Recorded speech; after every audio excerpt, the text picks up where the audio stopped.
শুভ সকাল আমার প্রিয় পরিবার। তো তোমরা সবাই কেমন আছো? আশা করি সবাই ভালো আছো, সুস্থ আছো। আমরাও ভালো আছি। কাল থেকে শরীরটা ভালো লাগছে না, মাথা ঘুরছে, দুর্বল দুর্বল লাগছে। আজকে একটু দেরিতেই উঠলাম, এখন না উঠেছি অনেকক্ষণ আগে, এইমাত্র ছাড়লাম। তো আমাদের তো অনেক কাজ থাকে জানোই, তো সেই ফোনে কাজগুলোই করছিলাম। এখন একটু বাইরে এলাম, উঠে দেখছি কুয়াশা কুয়াশা ভাব। তো চলো এই ব্লগটা শুরু করি। সারাটা দিন সঙ্গে থাকো, পাশে থাকো, আর অবশ্যই ছোট্ট একটা কমেন্ট করে জানালে কেমন লাগলো।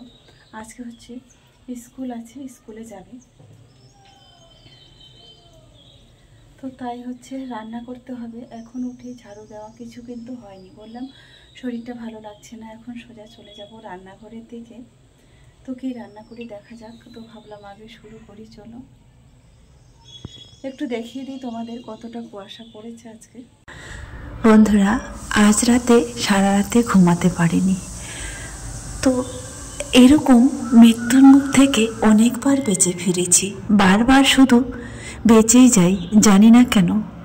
তো এমন এমন সময় মনে হয় আমি না থাকলেই মনে হয় ভালো হতো, তাহলে মনে হয় ওরাও মনে হয় ওর বাবার কাছে শান্তিতে থাকতে পারতো, আর আমার কষ্টটাও মনে হয় দূর হতো। তো মরার পরে পরপরে কি হবে জানি না, তবে জ্ঞান থাকতে যে কষ্টটা হচ্ছে, চোখে যেটা দেখতে পাচ্ছি সেটা অনেক সময় মাথার উপর দিয়ে যায়, যেটা নিতে পারছি না। তো এমনই কাল রাতের একটা ঘটনা। এই গত 3-4 দিনে জিনিস আনা নেওয়া নিয়ে খুব প্রেশার ছিল মাথার উপরে। আর তোমরা তো জানোই অনেকেই, আমার হচ্ছে প্রেশারটা হচ্ছে, প্রেশার বলছি, আমার সুগার অতিরিক্ত টেনশন করাতে। তো এই কটা দিন এতটাই চাপ নিয়ে ফেলেছিলাম, এটা তো দুশ্চিন্তা ছিলই, হুট করে প্রেশারটাও কমে গিয়েছে। তো যাই হোক, সব মিলিয়ে এটা হতে পারে সেটা আমি নিশ্চিত জানা ছিল। তারপরেও কিন্তু দেখো, চিন্তা, তারপরে দুর্ঘটনা, মৃত্যু, এগুলো কখনো মানুষকে জানান দিয়ে কিংবা বলে কয়ে কখনোই আসে না। ঠিক কালকে রাতের ঘটনাটা 2 দিন ধরে খুব খারাপ লাগছে, সেটা আমি বুঝতে পারছি। তবুও কিন্তু হেলে দুলে দিনটা পার করলাম, কোনো রকমই চলছিল। কিন্তু রাত্রি যত গভীর হচ্ছে তখন কিন্তু আর নিতে পারছিলাম না। এই যে দাঁড়িয়ে আছি, দাঁড়াতে এই কাজ করতে করতে কমসে কম মাথা ঘুরে 3-4 বার পড়ে গিয়েছিলাম, কিন্তু কাউকে বুঝতে দিইনি। তো তারপরেও উপরওয়ালাকে বলবো, কষ্ট যত খুশি দাও, কিন্তু আমাকে ধৈর্যটা দিও। উপরওয়ালার কাছে এটাই আমার বিশেষ একটা আর্জি, যে কষ্ট তুমি, দুঃখ যত খুশি দাও, কিন্তু তার সঙ্গে আমাকে ধৈর্যটাও দিও, যেন আমি সহ্য করতে পারি, সহ্য ক্ষমতাটুকুও দিও। দেখো, সারাদিনটা কাটলেও কিন্তু পার করতে পারিনি রাত্রিটা। যখন সন্ধ্যা ভাব হলো, 8টা-9টার দিকে পর্যন্ত ভালো ছিলাম। যখন রাত্রি 9টা বাজে, 9:30 বাজে, তখন থেকে আর কোনো জ্ঞান নেই। সেই যে মাথা ঘুরে পড়েছে, কখন জ্ঞান গেছে আর কখন জ্ঞান ফিরেছে, সেটাও কিন্তু আমার কোনো সেন্স নেই। তো যাই হোক, সব মিলিয়ে কাটলেও দুজন তো আছে, তারা দুজনেই সমস্ত কিছু করেছে। মরার মতো শুধু রাত্রিটা শুয়েছিলাম। সকালে উঠে যখন 7টা, 7:30 বাজে, তখন বুঝতে পারছি আমার কি হয়েছিল, কেন এমন হয়েছিল। যখন জ্ঞান ফিরে তখন কিন্তু আবারও সেই সমস্যাগুলো মাথায় এসে বসে, সেই চিন্তাগুলো, দুশ্চিন্তাগুলো এমনভাবে আমাকে আঁকড়ে ধরে, তারা যেন কখনো ছাড়তেই চায় না। এই যে খিচুড়ি বসিয়ে দিয়েছি, খিচুড়ি রান্না হচ্ছে। কালকের ভাত ছিল, বাসি ভাত, তো ওরা বলছে মা এটা খেয়ে চলে যাব। তো আমি বললাম ঠিক আছে, তাহলে যখন ঘরে আসবে তখনই না হয় খাবে, এখন এটা খেয়ে চলে যাক। আর আমি এখানে নিয়ে নিয়েছি একটু গরম জল আর লেবু, এটা সকালে করে খাই, তাহলে সারাদিনটা আর কি গ্যাসটা কম হয়, ভালো লাগে আর কি। তো এই যে জলটা খাচ্ছি। 9:30 কিন্তু বেজে যাচ্ছে, এতক্ষণে একটা জলও খেতে সময় পাইনি আজকে।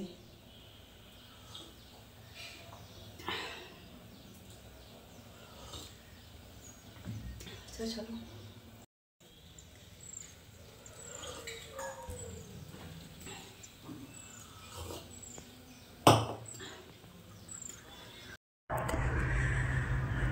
তো চলো, শত দুঃখ কষ্ট বেদনা সব কিছু পার করে দিয়ে কিন্তু আমাদেরকে খেতেই হবে, তাই না? খেয়ে বাঁচতেই হবে। যতক্ষণ পর্যন্ত বেঁচে আছি খেতে কিন্তু আমাদের হবে। কদিন ধরে ঘরে চাল ছিল না, চাল শেষ হয়ে গেছে।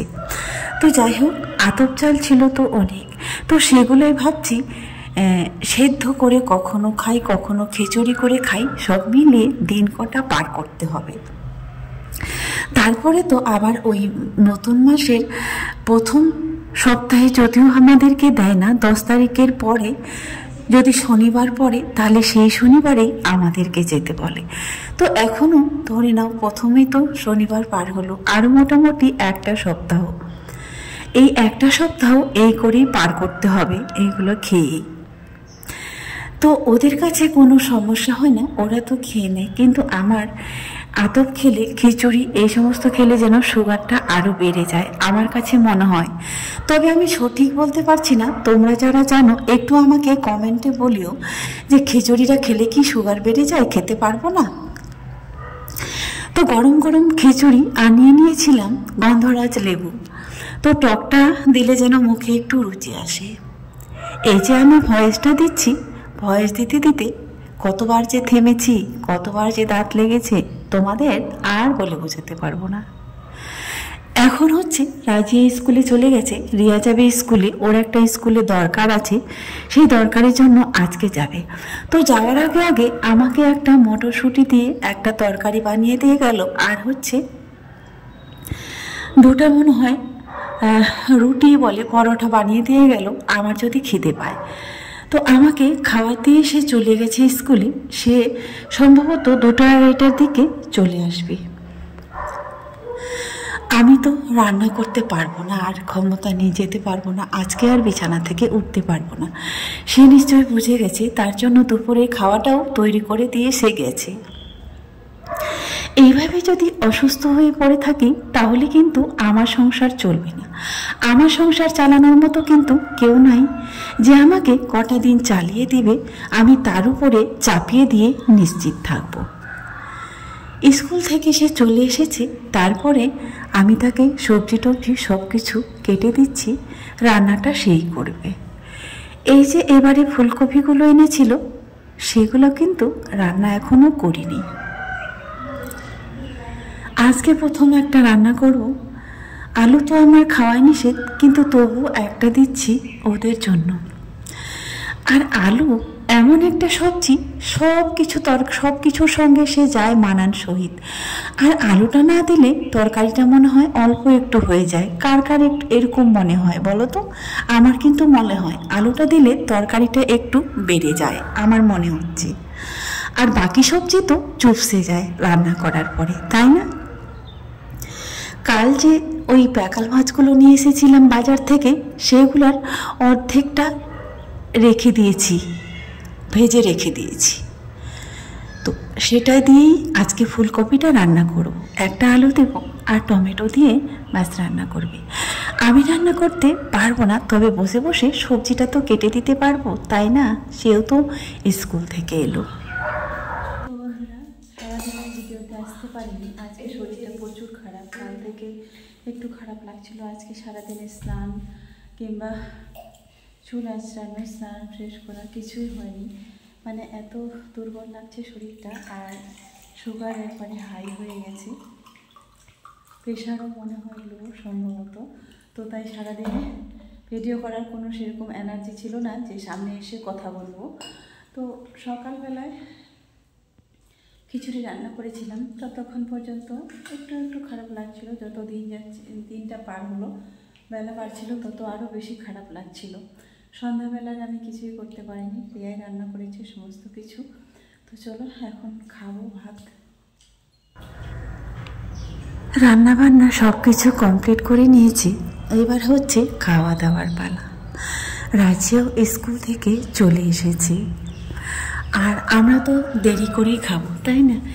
তো দেরি করে তো খাওয়াটা আর তোমাদেরকে দেখাইনি। এটা হচ্ছে একেবারে রাত্রিবেলা, সন্ধ্যাবেলা, দুপুরে কিন্তু আর খাওয়া হয়নি, মানে শেষের দিকে রান্নাটা হয়েছিল।